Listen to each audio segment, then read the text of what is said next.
Welcome to this explainer. Today, we're diving into a piece of work that is, quite honestly, absolutely monumental. We are going to be exploring Viktor E. Frankl's profoundly important book, Man's Search for Meaning. Now, I want to set the tone right away for this one. We're going to take this slowly and deliberately, because what we're looking at today is not merely a Holocaust memoir, and it's definitely not just some dry textbook on clinical psychology. No, this is an attempt to answer one of humanity's most fundamental, agonizing, and inescapable questions. What exactly makes life worth living when your circumstances become completely, overwhelmingly unbearable? Let's talk about the man himself. Viktor Frankl was an Austrian psychiatrist and neurologist. And it's crucial to understand that long before the absolute nightmare of the Second World War unfolded, Frankl was already developing his unique theories. He was working with suicidal patients in Vienna, deeply, obsessively interested in what actually motivates a person to just keep going, to continue living when they want to give up. Then the Nazi occupation of Austria began. And here is a fact that just stops you in your tracks. Frankl actually had a chance to escape to America. He literally held a visa in his hands. But he looked at his aging parents, and he chose to let that visa lapse. He chose to stay and protect them. Soon after that decision, he and his entire family were arrested and deported. Frankl ended up spending 3 agonizing years trying to survive 4 different concentration camps, including the infamous Auschwitz. So his own psychological theories, everything he had written and studied about the human will to live, were about to face the ultimate, unimaginable, real-world test. Okay, let's dive into this. Here is our agenda for today, mapping our journey from a dark historical crucible to an incredibly empowering modern psychological framework. 1. The ultimate human test. 2. The last human freedom. 3. The will to meaning.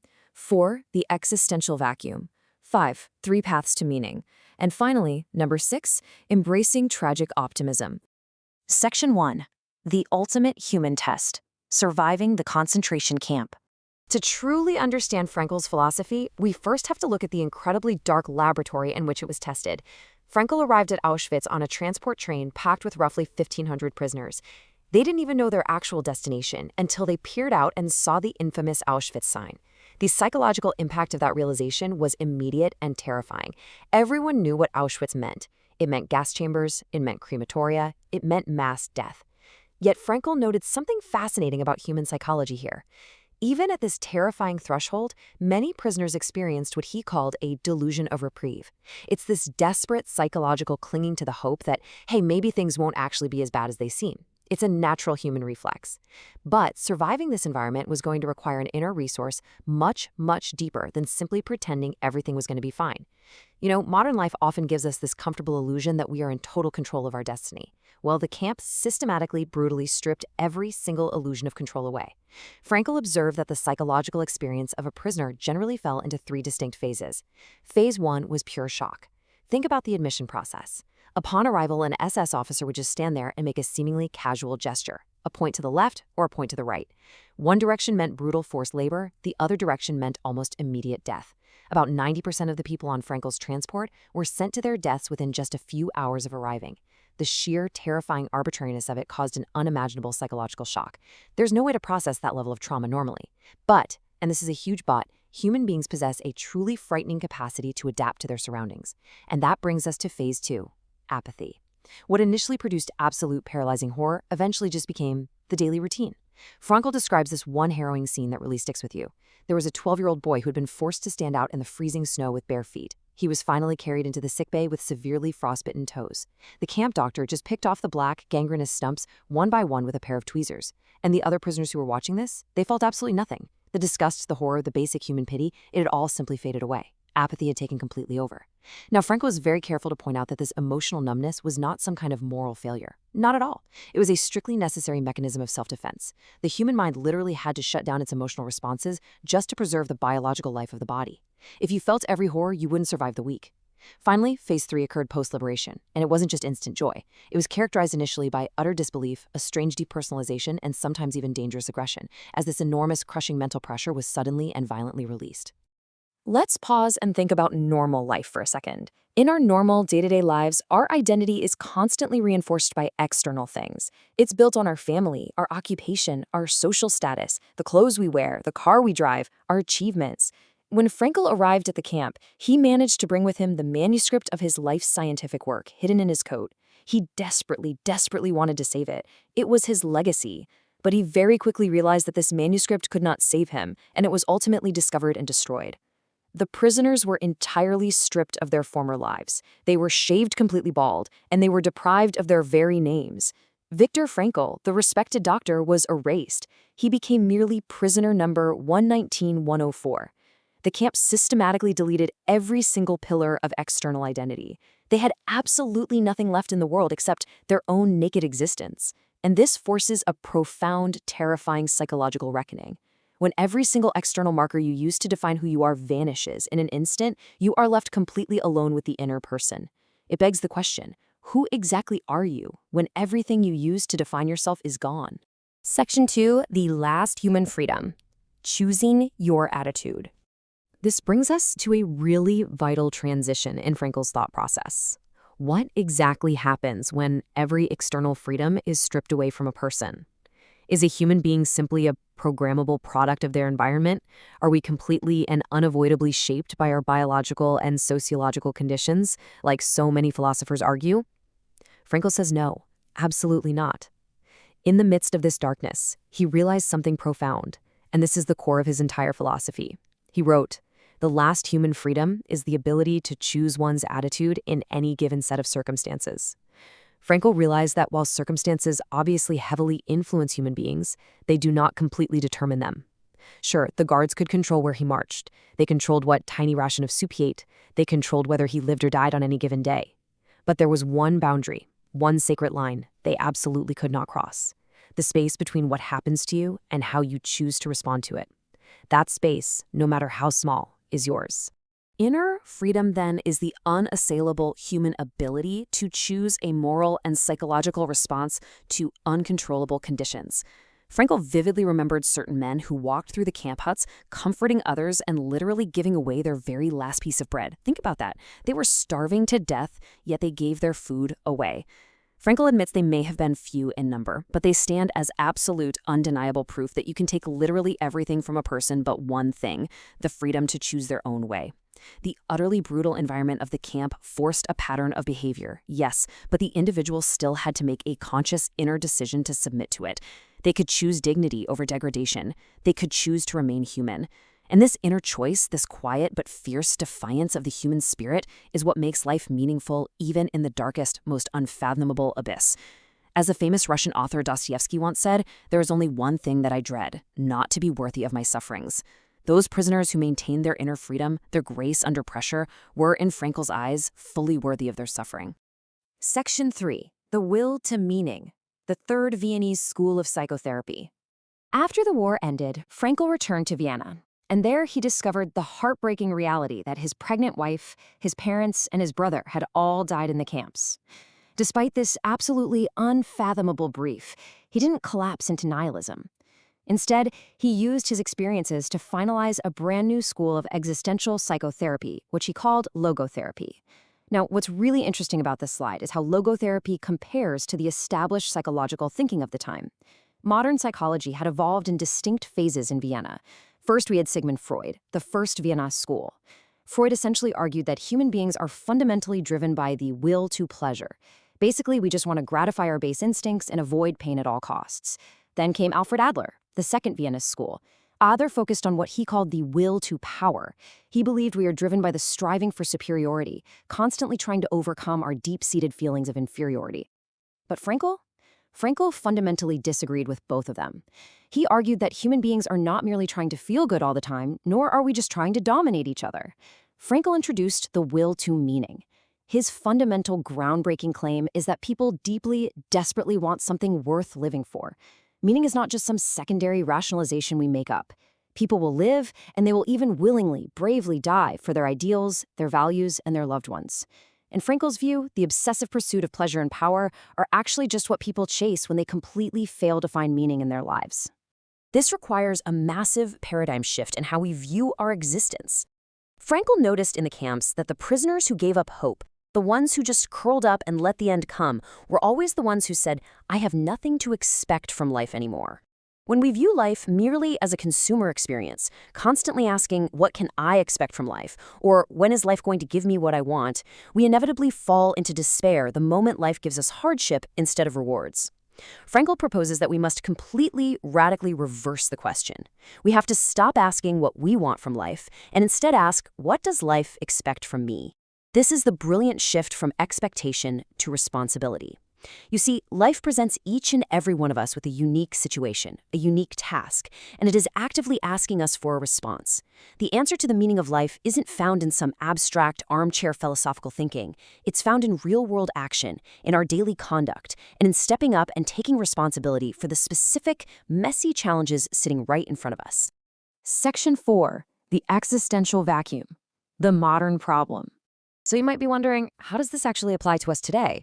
Most of us are incredibly fortunate. We aren't suffering in a concentration camp. But Frankl saw that modern society, with all of its technological comforts and conveniences, was developing a brand new, collective psychological crisis. It's exactly what happens when we live in total comfort, but completely lack any real purpose. Have you ever felt a creeping sense of dread, or just this hollow emptiness on a Sunday afternoon? Frankl actually coined a specific term for this. He called it Sunday neurosis. It's that profound depression that afflicts people the moment they realize their lives actually lack content, which becomes obvious the second the busy, distracting rush of the work week finally stops. Think about it historically. For most of history, humans were guided by basic survival instincts and very strong, rigid cultural traditions. Today, we have largely lost both. No instinct tells us what we absolutely have to do to survive, and no widespread tradition universally dictates what we ought to do. So what do?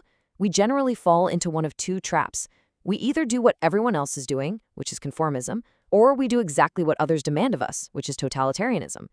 When the weekend hits and we are finally alone with our own thoughts, the void inside becomes painfully obvious. And how do we modern humans handle it? We use endless stimulation. We binge-watch entertainment. We scroll endlessly on our phones. We do everything we can to run away from the silence, because in that silence, life is asking us what we are actually living for. Now, Frankl wasn't just guessing about this existential angst. He actually looked at the data.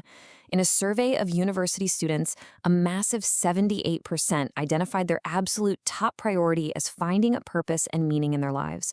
By contrast, only 16% prioritized making a lot of money as their first goal. That is incredibly revealing. The will to meaning is our primary foundational drive.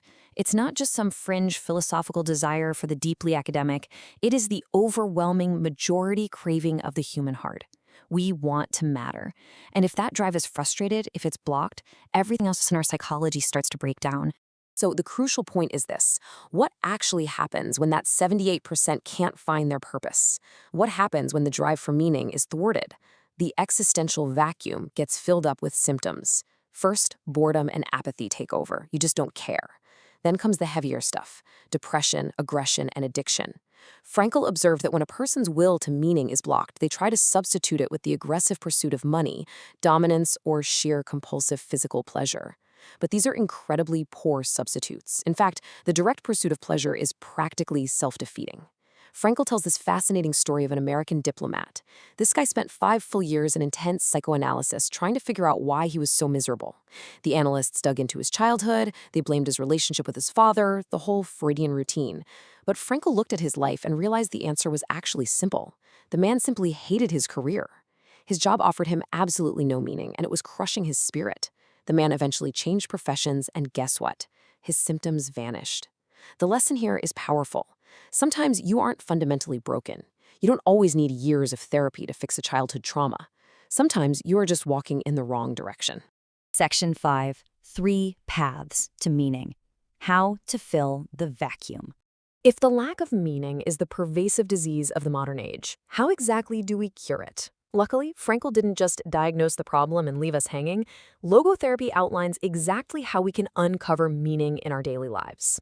He identified 3 distinct, actionable avenues to find meaning. First, create or accomplish. This means doing a deed or doing meaningful work. But let's be clear, it doesn't just mean showing up to your 9-to-5 job and clocking in.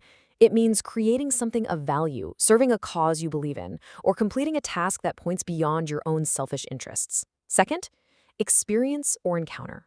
You can find profound, lasting meaning by truly experiencing goodness, truth, beauty, nature, or art. And most importantly, you can find it by encountering another human being in their absolute fragile uniqueness. In short, by loving them. In logotherapy, love isn't just an emotion. It is a primary phenomenon that allows you to see the true, hidden potential in someone else and help them actualize it. Third, choose your attitude toward unavoidable suffering. This one is absolutely critical when the first two options are suddenly taken away from you. Frankl told the story of an elderly general practitioner who came to him severely depressed after the death of his beloved wife of many years.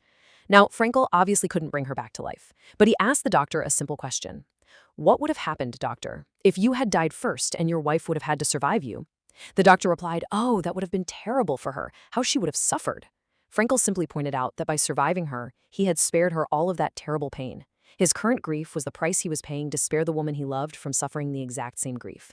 The objective situation didn't change at all. His wife was still gone, but his attitude toward it shifted completely. His unbearable suffering suddenly found a profound meaning. Let's just sit with this quote on the screen for a moment. This line from the philosopher Friedrich Nietzsche is, in many ways, the beating heart of Frankl's survival in the camps and his entire therapeutic model. He who has a why to live for can bear with almost any how. In the concentration camps, Frankl observed a tragic phenomenon. The prisoners who lost their faith in the future, their why, deteriorated incredibly rapidly. He tells of one prisoner, a close friend, who had a vivid dream that their camp would be liberated on March 30th. This dream became his absolute lifeline. But as March 30th drew closer, it became obvious through the camp rumors that no liberating army was coming. When March 30th finally passed and they were still trapped behind barbed wire, the man lost all hope. He suddenly fell severely ill, ran a high fever, and died shortly after. The sudden, crushing loss of his why literally destroyed his body's immune system and its ability to survive the brutal how of the camp. Hope isn't just a warm feeling. It needs a tangible reason.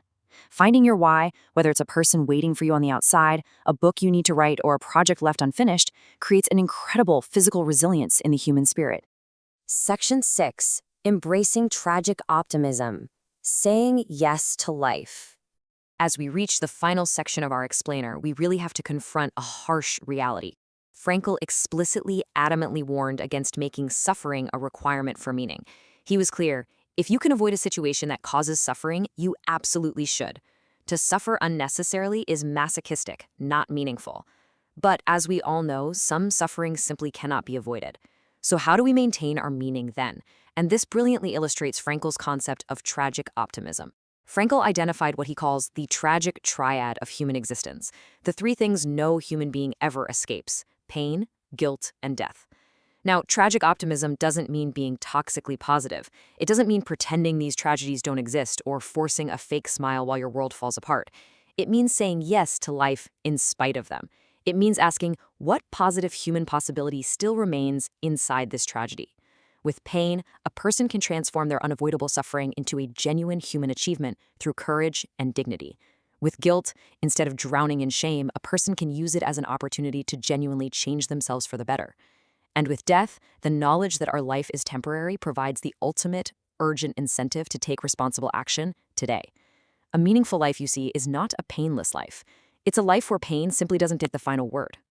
Our modern culture constantly, relentlessly commands us to be happy, to focus entirely on self-care and self-actualization. But Frankl warns heavily against what he calls hyperintention. Think of it like this. If you want someone to laugh, you can't just stand there and command them to laugh. You can't say, "Laugh, right now." It doesn't work. You have to tell them a joke. You have to give them a reason to laugh, and the laughter happens naturally. Happiness works the exact same way. It cannot be pursued directly. The more you stare at yourself in the mirror and ask, "Am I happy yet? Am I fulfilled?" the more happiness will slip right through your fingers. Happiness must ensue as a side effect of self-transcendence. It comes from giving yourself over to a cause to serve or dedicating yourself to a person to love. The message is clear. Stop staring so intently at yourself. Find a meaningful task outside of yourself, give it everything you've got, and happiness will quietly, naturally follow behind you. Finally, Frankl addresses a fear we all share, our fear of aging and the transiency of life. Often, we look at aging with deep pessimism. We see our calendar growing thinner, our physical possibilities shrinking, and we mourn what we can no longer do. We view the past as a graveyard of lost youth. Frankl reverses this beautifully. He says we shouldn't look at the past as an empty stubble field of missed opportunities. Instead, we should look at the granaries of the past. Think of it like a bank vault. Every single time you do a good deed, Every time you experience a great, profound love, or every time you bravely endure a hardship, you pull that possibility out of the uncertain future and you permanently lock it into reality. It becomes a completed work. The past is a storehouse of permanent, actualized realities that absolutely no one, not illness, not time, not death, can ever take away from you. Having been, Frankl says, is actually the surest, safest kind of being. Which brings us to the end of our journey today and leaves us with the most important question of all. Viktor Frankl survived the unimaginable to teach us one singular world-shifting lesson. Life is not about what we want from the universe. It is about what the universe is requesting from us. So I want you to take a moment today, just pause, and ask yourself this reversed question. What is life asking of you right now? And what will you actually do about it? What specific person out there needs you? What responsibility is uniquely, undeniably yours to bear? Don't spend your time just searching for some abstract meaning of life. Live in a way that gives life an answer.